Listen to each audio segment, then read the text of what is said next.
अस्सलाम वालेकुम, रमज़ान मुबारक सारे दोस्तों को। और भाई आज मैं आप लोगों को बताऊंगा जीपीयू माइनिंग कैसी होती है, जो क्रिप्टो करेंसी लोग अर्न करते हैं वो किस तरह होती है।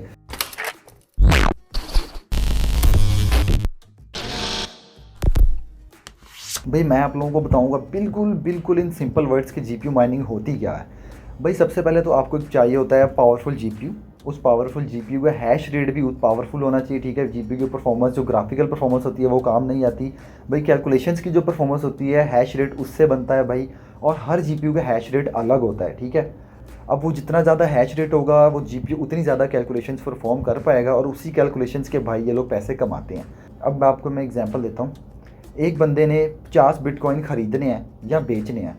अब वो बंदे की जो ट्रांजैक्शन करेगा, एक बंदे को भेज रहा है या ले रहा है ट्रांजैक्शन, उसमें से जो ट्रांजैक्शन फ़ी कटेगी, अब वो जिसके जीपीयू पे वो बंदा ट्रांजैक्शन होगी, उस ट्रांजैक्शन की जो फ़ी है वो उस बंदे को मिलेगी जिसने उसको माइन किया होगा। मतलब जिसका जीपीयू ने उसके ट्रांजैक्शन को कंफर्म किया कि ट्रांजैक्शन बिल्कुल सही है। तो इस तरह भाई जितनी ज़्यादा ट्रांजैक्शंस हो रही होंगी, मिलियंस या पता नहीं कितनी बिलियंस कितनी ट्रांजैक्शंस हो रही होती हैं, उस सब को उन सब ट्रांजैक्शंस को भाई वेरीफाई करने के लिए ये सब जीपीयू यूज़ होते हैं। और बहुत ज़्यादा कंप्यूटिंग पावर चाहिए होती है उन सबको यूटिलाइज़ करने के लिए, उन सबको एक फॉर्म में बनाने के लिए। जैसे एक बैंक सिस्टम है, उसके पास अपने कंप्यूटर हैं, उसका अपना डेटाबेस है, वो सारा जो डाटा है उसको ऑर्गेनाइज करने के लिए बैंक में पूरा स्टाफ बैठा हुआ है, कंप्यूटर था उनके अपने हैं। क्योंकि बिटकॉइन कोई एक ऑर्गेनाइजेशन नहीं है, ठीक है। तो ये सब जो वेरीफाई होती हैं ट्रांजैक्शंस वो इसी तरह हर एक बंदे के जीपीयू के थ्रू होती हैं। कि भाई जो इतने ज़्यादा दुनिया में कितने ज़्यादा माइनर्स हो गए, उन सब माइनर्स की जीपीयू पावर यूज़ होती है, ठीक है, ये कंप्यूट करने के लिए कि आज कितनी ट्रांजैक्शंस हुई हैं, वो ट्रांजैक्शंस बिल्कुल सही हैं या नहीं हैं। अगर उन ट्रांजैक्शन में कोई भी एरर आता है या कोई भी फेक मतलब सेंड करता है, अगर मेरे पास 50 बिटकॉइन है, मैं एक बंदे को 50 बिटकॉइन की जगह मैं कहता हूँ मैंने 60 सेंड किए हैं, लेकिन बिटकॉइन के पास ऑलरेडी मेरा डाटा होगा कि इस बंदे के पास 50 बिटकॉइन है, ये 60 कैसे सेंड करेगा। तो माइनर्स के जो ग्राफिक्स कार्ड्स लगे होते हैं या जीपीयूज लगे होते हैं, वो फ़ौरन इस चीज़ को वेरीफाई करेंगे कि ये 60 जो बिटकॉइन है इसने सेंड किए हैं वो सेंड हुए भी हैं या नहीं। अगर तो सेंड होंगे, ठीक है, वो वेरीफाई हो जाएंगे, उसका डाटा ब्लॉकचेन में चला जाएगा, ठीक है। और अगर नहीं होगा तो भाई वो जीपीयू जो है वो माइनर सॉफ्टवेयर को बताएंगे कि ये बंदा फ्रॉड है, ये सेंड नहीं हुए। तो ये भाई इस तरह माइनर्स अर्न करते हैं। बिल्कुल सिंपल सा प्रोसीजर है। ब्लॉकचेन क्या होती है भाई? भाई एक ब्लॉकचेन पूरा उसका क्रिप्टो करेंसी का डाटा होता है, ठीक है। जिस तरह आपकी एक हार्ड ड्राइव है, हार्ड ड्राइव में डाटा सेव है कि आज कितनी ट्रांजैक्शंस हुई हैं या कितनी ट्रांजैक्शंस होने वाली हैं, ये कितनी सही हैं, सारा जो मतलब टोटल ओवरऑल डाटा होता है वो एक ब्लॉकचेन के अंदर होता है। और भाई जिसका ग्राफिक कार्ड या जिस बंदे की माइनिंग रिग जितना ज़्यादा काम करेगी, जितनी ज़्यादा कैलकुलेशंस करती है या जितनी ज़्यादा वेरिफिकेशंस करती है कि इस बंदे ने इतनी ट्रांजैक्शंस की हैं या इतनी ट्रांजैक्शंस मेरे आज माइनिंग रिग ने कंफर्म की हैं कि ये सही हैं कि नहीं है, तो भाई वो आपके पैसे काउंट होंगे, आपको उसकी ट्रांजैक्शन फ़ी मिलेगी आपने कितनी ट्रांजैक्शंस को प्रोसेस किया है। और अगर आपका जीपीयू उतना पावरफुल नहीं है, आपके जीपीयू का हैश रेट बहुत कम है, तो जितने भी ट्रांजैक्शंस हो रही हैं जो बड़े बड़ी माइनिंग रिग्स लोगों ने लगाई होंगी वो सारी कैलकुलेशंस कर लेंगी, सारे जो प्रॉफिट है, सारे ट्रांजैक्शन के जो पैसे हैं भाई वो उन लोगों को जाएंगे। आपका अगर आपने एक जीपीयू लगाया हुआ है, उसके पास इतनी प्रोसेसिंग पावर नहीं है कि वो इतनी ज़्यादा ट्रांजैक्शंस को भाई परफॉर्म कर पाए, तो भाई आपके 24 घंटे माइनिंग करने का भी आपको कोई फ़ायदा नहीं होगा। यही चीज़ है भाई, कंपटीशन इतना ज़्यादा बढ़ गया है भाई, हर बंदा नए से नए जीपीयू लगाने की कोशिश कर रहा है। और यही वजह है कि मार्केट में नए जीपीयू की शॉर्टेज हो रही है। क्योंकि जैसे ही कोई नया ग्राफिक कार्ड आता है भाई उसका हैश रेट पुराने से ज़्यादा होता है, उसकी ग्राफिकल परफॉर्मेंस पुराने ग्राफिक कार्ड से ज़्यादा होती है। तो भाई ये माइनर्स का यही काम होता है कि भाई किसी तरह बल्क में ढेर सारे जीपीयू एक साथ ही इकट्ठे करके भाई ख़रीदे जाएं, ताकि भाई वो ज़्यादा से ज़्यादा ट्रांजैक्शंस के पैसे कमा सकें। अब इसका हम बेचारे गेमर्स पे आके क्या इफेक्ट पड़ता है? भाई ग्राफिक कार्ड महंगे हो जाते हैं, मार्केट में ग्राफिक कार्ड्स की शॉर्टेज हो जाती है, जीपीयू किसी को मिलता नहीं है भाई। और अगर कोई आपको बेचता है, किसी के पास पड़े भी होते हैं, तो भाई वो अपनी मुँह मांगी कीमत में बेच रहा होता है। तो यही सीन हमारे साथ हो रहा है अभी। हमारे यहाँ पे पाकिस्तान में माइनिंग अगर लीगल हुई है तो हर बंदा, तकरीबन कोशिश है हर बंदे की कि भाई वो माइनिंग के थ्रू पैसे कमाए। हमारी आवाम जो है भाई वो तो ऑलरेडी चाहती है कोई ऐसा तरीका मिले जिसमें कुछ करना ना पड़े और हमें पैसे मिलते हैं घर आके। तो भाई यही रीज़न है कि हर बंदा जो है नए से नए ग्राफिक कार्ड के पीछे क्यों भागता है, क्योंकि उसका हैश रेट ज़्यादा होता है। वो ग्राफिक कार्ड जो है वो ज़्यादा से ज़्यादा कैलकुलेशंस कर सकता है। अब कुछ माइनर्स क्या कर रहे होते हैं, ग्राफिक कार्ड्स को ओवरक्लॉक करके यूज़ कर रहे होते हैं, क्योंकि उनको भाई ज़्यादा से ज़्यादा प्रोसेसिंग पावर चाहिए होती है। लेकिन भाई जीपीयू ओवरक्लॉक करने का या ये सारी प्रोसेसिंग पावर का डिसएडवांटेज क्या होता है? इलेक्ट्रिसिटी। अब एक ग्राफिक कार्ड है 100 150 या 200 वाट के ग्राफिक कार्ड्स हैं, ठीक है, वो चलेंगे बिजली पे और आपको बिजली का बिल भी आएगा।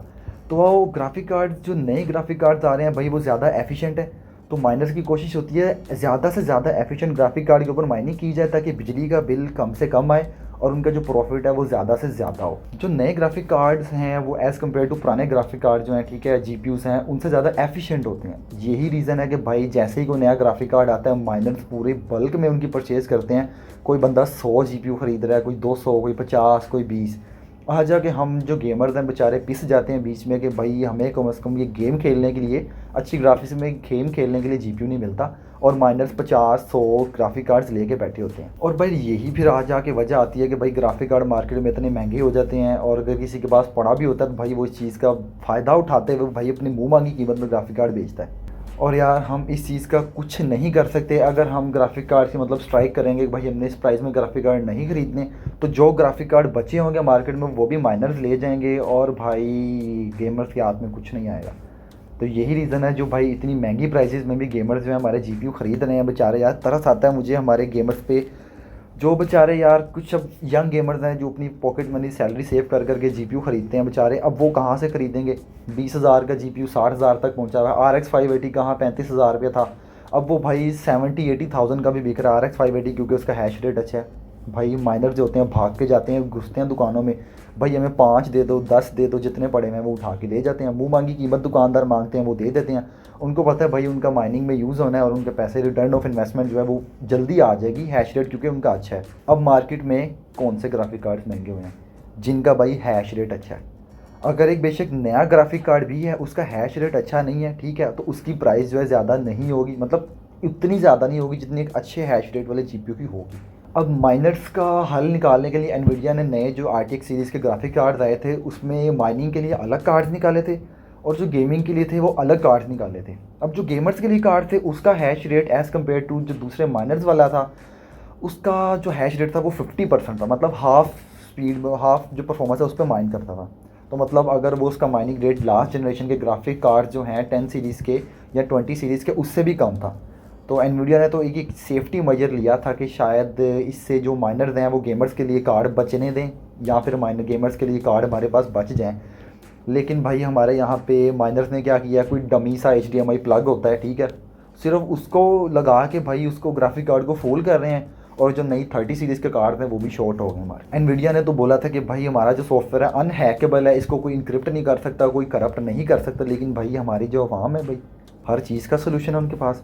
एक डमी HDMI केबल या डमी डिस्प्ले पोर्ट है, ठीक है, सिर्फ वो लगाते हैं ग्राफिक कार्ड के पीछे, और ग्राफिक कार्ड को यही लगता है कि भाई मैं नॉर्मल वाला ग्राफिक कार्ड हूँ, ठीक है, मैं मतलब पता नहीं क्या करते हैं उसके साथ। बहरहाल वो उसकी जो 50% से 100% पोटेंशियल ले जाते हैं उसकी हैश रेट की। यार माइनिंग लीगल क्या हुई है पाकिस्तान में, हर बंदा ही उस तरफ दौड़ पड़ा है। यार फॉरेन कंट्रीज़ में भी माइनिंग बड़ी देर से लीगल है, लेकिन वहाँ पे जीपीयू की प्राइजेस इस तरह हाइक नहीं करती जिस तरह हमारे पाकिस्तान में। अब इसमें कसूर किसका है? हमारे जो होलसेल डीलर्स हैं या हमारे रिटेलर्स हैं, ठीक है, वो ग्राफिक कार्ड महंगा बेचते हैं, या फिर हमारे रिटेलर्स को पीछे से होलसेलर से ग्राफिक कार्ड महंगा बिकता है। इनमें कई रिटेलर्स का भी कसूर नहीं है, उनको ग्राफिक कार्ड पीछे से मिल रहे हैं, ठीक, महंगे मिल रहे हैं। तो भाई ये थी भाई रीज़न हमारे जीपीयू महंगे क्यों हो रहे हैं, और माइनिंग किस तरह होती है, या बिटकॉइन क्रिप्टो करेंसी जो माइन होती है वो किस तरह होती है। मैंने कोशिश किया कि आसान से आसान वर्ड्स में आपको बताऊँ भाई माइनिंग कैसे होती है। ये कैलकुलेशंस होती हैं, ये ट्रांजैक्शंस होती हैं, इन ट्रांजैक्शंस को प्रोसेस करना होता है जीपीयूज़ ने, और फिर उन ट्रांजैक्शन की फ़ी मिलती है आपको। जो माइनर होता है, ठीक है, उसको जितनी ज़्यादा उसने ट्रांजैक्शन प्रोसेस किए होंगे उसको उतनी ज़्यादा फ़ी मिलेगी। तो यार ये था सारा सिनेरियो ग्राफिक कार्ड्स महंगे होने का, माइनिंग का। जो जीपीयू से रिलेटेड जो भी इन्फो थी वो मैंने आप लोगों को दे दिया है, हैश रेट क्या होता है। अगर किसी को फिर भी समझ ना आए तो भाई नीचे कमेंट्स में मेरे से पूछ सकता है कि भाई ये क्या होता है, हैश रेट मतलब क्या है, माइनिंग किस तरह होती है, या कुछ भी अगर आपको समझ नहीं है आप बिला झिझक नीचे मुझसे पूछ सकते हो। और भाई अगर आप चैनल पर नए हो तो please make sure to subscribe, और वीडियो पसंद आई तो यार लाइक बटन भी ठोको, और अपने दोस्तों के साथ शेयर भी करो। भाई माइनिंग क्या है, ये क्या फ्रॉड हो रहे हैं हमारे यहाँ पे, फ्रॉड नहीं मतलब जो भी हो रहा है समझ रहे होगे आप क्या हो रहा है। तो भाई मिलते हैं इंशाल्लाह नेक्स्ट वीडियो में, उस तब तक के लिए अल्लाह हाफिज़, और भाई रमज़ान मुबारक फिर से सबको।